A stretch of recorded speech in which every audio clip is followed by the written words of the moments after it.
Hey guys, I was just hoping to do a quick recording of how I make the best of my health and fitness app. So in the morning, I start with my exercise. You can just go to the weekly recommendation to look for your exercise for the day. And here we go, you've got a week plan. Today I'm supposed to be just doing 60 minutes leisure walk, which I've pretty much done half of that. Do the rest of the walk in the evening. And then I move over to just weighing myself. Just gonna do now. Click on the measure button. Make sure your scale is connected. Mine is just connected. Step on, step back up. Then measure. It's looking like I'm still pretty much on the wrong side in my measure not too long, a couple of days ago. It's always best to measure at least 2 times a week so you can monitor those progress. That's measurement all done. Looking at it, looks like the body fat has come down, which is a good thing. Visceral fat's down, subcut fat's down. The BMI and the weight remains the same. And free fat body weight, which is, well, it's positive, so that's just, and let's just have a look at the muscle gain, 7.6% gain. That's fantastic. Next thing I tend to do, I follow the meal plan, and that's also under recommendation. The meal plan, Sunday. So I basically follow the paleo diet, and you can customize your recommendation here.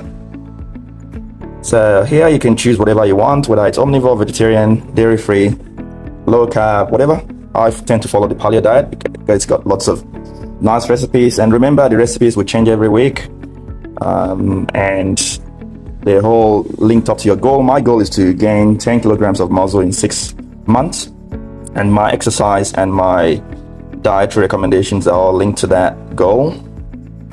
All of these model will take cognizance of the water intake, your stress level, your sleep pattern, all of that's being accounted for in your recommendations, and that's for the dietary part of it. And the meal, you tend to get 5 meals, so breakfast, morning snack, lunch, afternoon snack, and dinner. And I follow this very religiously. This morning I'm having a paleo breakfast bowl with sliced banana, berries, nuts, and coconut flakes, almond milk, and I have that all prepared. What I do is every meal I have, I scan it into the log meal so that my nutrients is accounted for, and the model would see whether I'm doing the right thing in terms of the nutritional intake. So I'm going to scan my breakfast now, which is the paleo breakfast bowl. Scan breakfast, and I've got, it's always good to just scan the whole setup, the almond milk, coconut flakes, the package, and what I'm having directly in the bowl. The model knows. It's going to just account for what I'm having. It can tell what kind of milk, the other items. And here we go, yes, almond milk with berries, coconut flakes. I tend to think there's gonna be 4 grams of protein in this, 30 grams of carbohydrate, 12 grams of fat, and 250 calories. Let's just see how, I'm gonna submit, just save that for now. Let's see how that matches up with the calories in the breakfast recommendation. So this was going to be around 380 calories if I followed all that, but I don't have the nuts and a few of that sliced banana in that mix. I'm still going to have that, but it's pretty accurate. Now we've got the meals logged in, exercise completed. I've weighed myself, and that's breakfast and the morning routine done. And next thing I would tend to prepare for the lunch, for the afternoon snacks. Actually the morning snack, yeah, I've got that prepared the previous night. I've got all of these meals prepared, so I'll pretty much follow this very easily today. One other part of the app that I tend to really use is the data trends. Here on the data trends, I can really monitor very closely and systematically the changes in my metrics. So you look at the graph here, which is a week graph, and you can see that the weight is slowly climbed up, but it's not actual weight in terms of body fat, it's actually muscle. So I did gain up to 7% muscle gain, and that's contributed to the total weight, whereas the body fat has come down. It just hasn't come down as much as the muscle has gone up, and that's explains why there's a bit of a weight gain, very slight weight gain. But then you can look at the muscle mass itself, and you see it's just about 1.3 kilograms. So very much inching towards my goal, slow and steady. The other part is the health dashboard. So you just tap the auto tab, and there are 5 main components. So the activity, the sleep, nutrition, the heart or cardiovascular, and the body.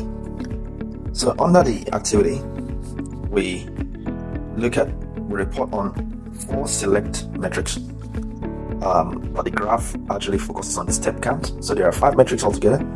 4 of them are reported as just data, whereas 1 of them is graphed, which is the steps. You can see how the step numbers have sort of fluctuated over the last couple of weeks. So it's starting to have like a steady number of steps, close to 10,000 per day. My highest was about 13,000 steps somewhere on the 18th of October. You look at the sleep as well. Basically, we report 4 data points. So REM, rapid eye movement, total sleep efficiency, bedtime duration. And then we go on to nutrition, where we report on the glucose data set. I'm not seeing any data here because I haven't connected to a third-party application that actually takes care of those or draws those data. So usually if I had the Oura ring and I'd connected to Oura, I probably would see a lot of data around sleep. Nutrition, most of the glucose data is from Dexcom and another device called Freestyle Libre. So that's the diabetes machine, glucometers. So either of Dexcom, Freestyle would pretty much give you what you're looking for in terms of glucose, if that's what you wanted to, if that's what you're after in terms of monitoring your metrics. But I don't have any of those machines. I don't get to see any data here. I don't have the Oura ring. Like I said, if I had the Oura ring, then I probably would see a lot of sleep data as well. They tend to do that very well. There are some other third-party applications as well that could sort of give me some sleep data. The Apple Watch, for example, if I was using the iPhone and or an Apple ecosystem, I would be able to find some metrics, and if I've connected that, I'll be able to obviously get some metrics on sleep. That's not the case here. But let's go through all of the metrics, like I said, the data trends. So we've got on the health dashboard, we've got the cardiovascular, same situation. The average heart rate, I've connected Google Fit, so that's coming from Google Fit obviously, and then body. On the body, we got stress level. I think Garmin measures stress level, so I've got to connect Garmin if I wanted that. Body temperature, body fat. The body fat, would either come from Wheatings or the Venus scale or Omron. So Omron, Wheatings, and the Venus scale tend to be the source of data for anything body composition. So the app itself is, very, very, ubiquitous and very, it's very diverse use, depending on what you're trying to get out of it. Well, that's that part. The other part that I tend to, really also focus on is my weekly performance. So this week I've been eating a lot of my goals. Over here, I'm supposed to have calorie intake of about 1779 per day. I've been over and around 1200, which is pretty close. And the calorie burn, I've been doing a lot of steps, which means I've been burning about 2,336 calories, and I've been in a deficit. Although I don't scan, I could do better with scanning my meals. But if you look at the insights, it says your muscle mass has increased slightly from 62.4 kilograms to 64.4 kilograms. That's about, almost 2 kilogram increase over the week, showing progress towards your goal. To further support your muscle growth, aim to increase your daily protein intake and incorporate more resistance training into your routine. So obviously, I'm inching very well towards my goal.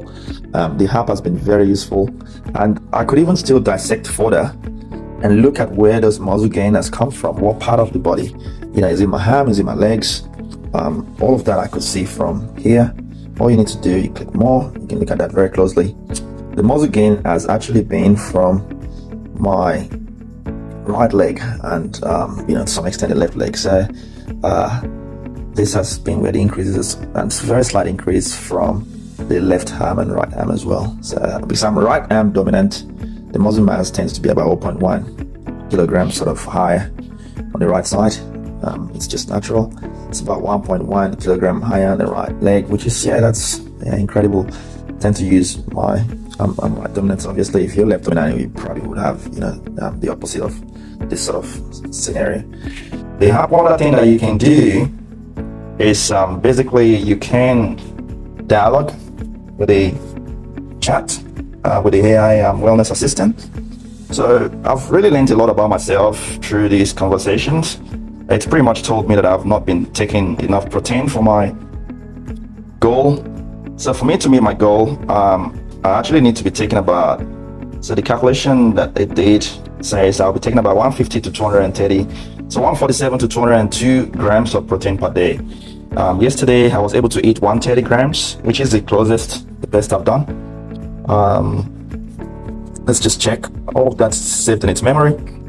How many grams of protein did I have yesterday?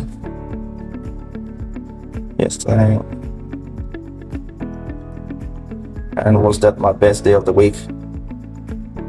I think it was.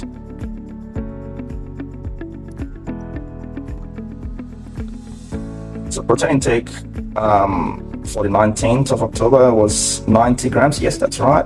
And whether it was the best day of the week, actually we've sort of changed the release a little bit where we've cleared up all the data, but it sort of remembers the recommendation, which is 147 to 202 grams. Based on the available information, 90 grams of protein, not including breakfast. I didn't scan my breakfast, and that there is a good amount, but it's still below the recommended range.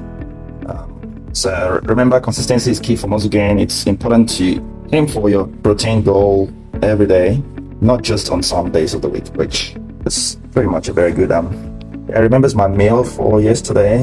The breakfast was not provided. Lunch, chicken lettuce wrap, 30 grams of protein. The dinner was beef and potato stew. 50 grams of protein, and snacks was banana bread. That's pretty much what we had yesterday. We can just have a look at that here. An amazing app that's really transforming my process of muscle gain. 7.6%. That's quite impressive. Happy with the progress so far, and I'll keep you guys updated. And I hope you're enjoying your app as well and using it as much as possible. This video was just to make the best out of everything. Thanks for backing us once again. Cheers.